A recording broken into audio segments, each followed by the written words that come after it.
अंजुक्ता दीदी सविता दीदी सबु पिलांक प्रति मार स्नेह श्रद्धा उजाड़ी दियंती प्रतिटी कार्य आगभर होई पाद से बढ़ाती कर्म जंजाल रे रही मध्य विद्यालय रे खुशी खुशी रे समय बिताती।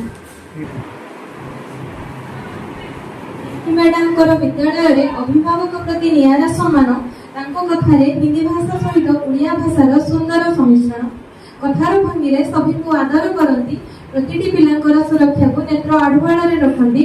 तपस्वी मैडम जुग माध्यम पिलांकर शरीर प्रति जत्न विषय बुझंती सहित ऑफिस कार्य दायित्व सह बुझंती। आम विद्यालय स्वतंत्र स्थान ज्ञान मैडम शब्द रे खलसी उठे पिलांक प्रति न्यायर भंगीर स्वर आर्थ सारंकर श्रेणी गृह प्रवेश मात्रके पिलांकर सृष्टि हुए एकत्र सात स्वरर झुंकार। कुशलता मैडम आवश्यकता ठारू अधिक सरल निज काम निजे व्यस्त रुहंती नाही कपट छलना तांकर। नीलिता मैडम डांस